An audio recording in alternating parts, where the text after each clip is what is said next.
nó phải đại dương start up cho mỗi motor bao dương từ 4 cứ việc cần trạ mình đã tham thôi motor bao dương cần là runปุ๊บ វាកម្លាំងរបស់វាឡើងដល់ 50 A យកតែម្ដងតែនៅពេលដែលយើងប្រើប្រភេទពួក inverter នេះរាល់ការ start up របស់ motor របស់យើងគឺមានលក្ខណៈ smooth មានន័យថាវា run ពី 0 A ឡើងទៅដល់ 50 A អញ្ចឹងវា run ធ្វើឲ្យ motor របស់យើងមានលក្ខណៈដើរស្រួលជប់បងប្អូនដែលមានតម្រូវការម៉ាស៊ីនថតចម្លងខ្នាតតូចខ្នាតមធ្យមខ្នាតធំនិងសេវាកម្ម IT បងប្អូនអាចទំនាក់ទំនងមកក្រុមហ៊ុន Texon Plus យកខ្ញុំបានយើងមានលក់ជួលជួសជុលម៉ាស៊ីនថតចម្លងគ្រប់ប្រភេទ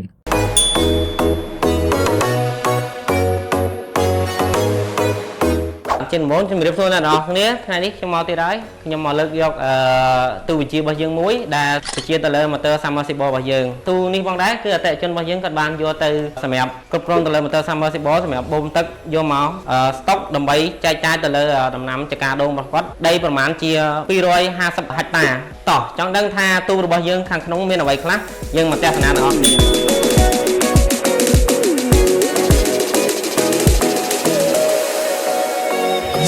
rồi tu bao dương ní dương ban riệp lang đôi performance inverter nông núi dương riệp cho nôn pi crop tại pi crop ní dương riệp calo xanh xanh kia thì tại tu bao dương ní cứ dương lấy đầm rau sầm mẹ motor bay crop qua bàn tay mà crop tiếp tại chân bao dương cắt hà spare tục sẵn cho mơ phê và lê lo ca lo xạ xóm còn đằng tinh ta tham đạm mùi tiệt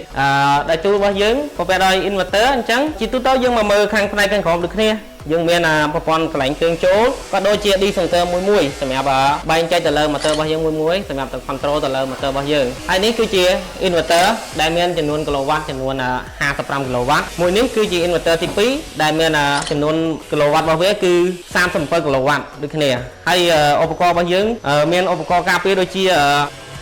phơi resistor ní muối sầm mẹ cà phê từ lơ cà short circuit từ lơ circuit bao nhiêu đôi chia circuit từ lơ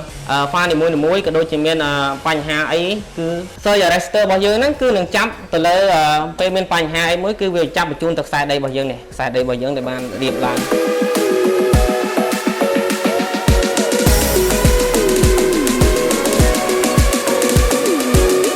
bản anh chẳng có dương mà mơ mà phần nàyในข้างmột tu bao dưỡng ta miền là vậy khác trong phút này tu hàng bông bao dưỡngคือdương miền là đi muối ông phu thì nhà này sẽ to này pha bao dưỡng muối muối miền là pha thì muối pha thì phí pha thì bầyนี่คือจีมอลติมาเตอร์สำหรับปะหายต้องจงบ่dưỡngท่าต้องจงบ่dưỡng pha thì muối thì phíนั้นmiềnต้องจงประมาณได้យើងកន្លែងមកខាងក្រោមនេះយើង special បន្តិចដោយសារយើងបានដាក់ទៅលើនាឡិកាសម្រាប់មានន័យថា motor របស់យើងដំណើរការបានប្រមាណម៉ោងគឺយើងបានដាក់នាឡិកានេះដើម្បីឲ្យបងប្អូនដឹងថាmotor របស់គាត់បានប្រើរយៈពេលប្រហែលម៉ោងដែរចំពោះអំពូលខាងក្រោមនេះគឺជាអំពូលដំណើរការរបស់ motor របស់យើងមានន័យថានៅពេលដែល motor យើង start អំពូល Q របស់យើងនឹងដំណើរការពេល stop គឺអំពូលក្រហមយើងនឹងដំណើរការដល់ពេលមានបញ្ហាគឺវា load ញ៉ា trip នេះចំណែ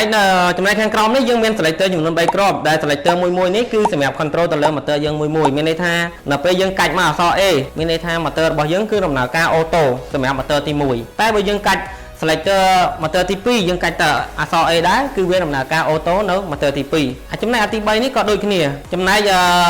យើងកាច់មកអក្សរខាងអក្សរ M នេះមានន័យថាយើង manual យើងអត់អាច auto ជាមួយវាបានទេដោយសារយើងគិតថាយើង manual នេះគឺយើង manual ទៅលើពេលមានបញ្ហាខាងប្រព័ន្ធ auto ឯងយើងចង់ manual វាមើលតាម motor យើងដំណើរការឬក៏អត់អីអញ្ចឹងយើងអាច manual បានតែលក្ខខណ្ឌនេះយើងអាចប្រើបានដូចគ្នាមិនថា manual ទាំង auto គឺយើងអាចប្រើបានដូចគ្នាមានថាបើយើងចង់ប្រើ manual ក៏បានប្រើ auto ក៏បានអញ្ចឹងយើងកន្លែងមកខាងក្រោមមកតង់ទៀតដែលយើងមានអំពូលនេះ low water មានន័យថានៅពេលដែលបងប្អូនយកទូយើងទៅដាក់បងប្អូនត្រូវមានអា float switch មួយសម្រាប់ control ទៅលើទឹករបស់យើងដើម្បីថាអត់ទេថា motor របស់យើងបូមទៅស្រាប់តែអស់ទឹកពី stand ក៏ដូចជាពីអាងអញ្ចឹងទៅធ្វើឲ្យ motor យើងដំណើរការរហូតអញ្ចឹងយើងត្រូវតែមានឧបករណ៍សម្រាប់ការពារវាមួយដែលពួកខ្ញុំជាទូទៅពួកខ្ញុំរៀបឡើងមកគឺមានទាំងអស់គឺអាស្រ័យទៅលើបងប្អូនយកទៅប្រើថាអាងរបស់បងប្អូនហ្នឹងមានឬអត់ឥឡូវយើងមកមើលកន្លែងដែលយើងភ្ជាប់ទៅលើពងដែលយើងសម្រាប់ការពារគឺយើងបានត្រៀមចូលនេះគឺជា slot switch ដែលយើងត្រូវដាក់យើងដាក់កន្លែងហ្នឹង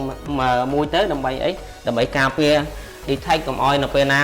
អស់ទឹកធ្វើឲ្យ motor របស់យើងដំណើរការរហូតអត់អាចឈប់បានអញ្ចឹងកន្លែងនេះគឺជាចំណុចសំខាន់ដែលយើងគួរតែដឹងថាយើងយកទូរបស់យើងទៅយើងត្រូវតែដាក់វាដើម្បីឲ្យការពារទៅលើទូរបស់យើង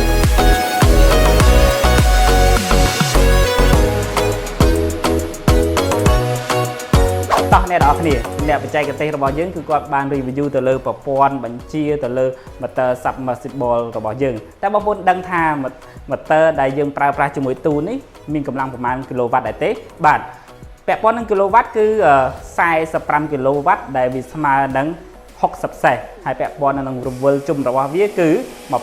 1450 ជុំនៅក្នុង1នាទីបរិមាណទឹករបស់វាគឺវាអាចបូមបាន300ម៉ែត្រគីបនៅក្នុង1ម៉ោងដែលអាចរុញបានកម្ពស់38ម៉ែត្រអញ្ចឹងបើសិនជាបងប្អូនបាទចង់បានប្រព័ន្ធបញ្ជាទៅលើ motor បាទដែលអាចជួយសន្សំសំចៃរហ័យមានមុខងារក្នុងការជួយទៅដល់ motor របស់បងប្អូនឲ្យមានអាយុកាលក្នុងការប្រើប្រាស់បានយូរហើយបានវែងល្អបាទខ្ញុំសូមណែនាំឲ្យបងប្អូនប្រើប្រាស់ទៅលើប្រព័ន្ធបញ្ជាទូដែលបំពាក់ទៅដោយ inverter ព្រោះថាវាពិតជាផ្ដល់សារៈប្រយោជន៍សំខាន់ដល់បងប្អូនមែនទែនអ្វីដែលពិសេសគឺជួយសន្សំសំចៃហើយឲ្យ motor របស់បងប្អូនប្រើការបានយូរតែម្ដងអូខេបើសិនជាបងប្អូនគិតថាវីដេអូនេះមានប្រយោជន៍អាចជួយ like ជួយ share ហើយបើសិនជាបងប្អូនមាន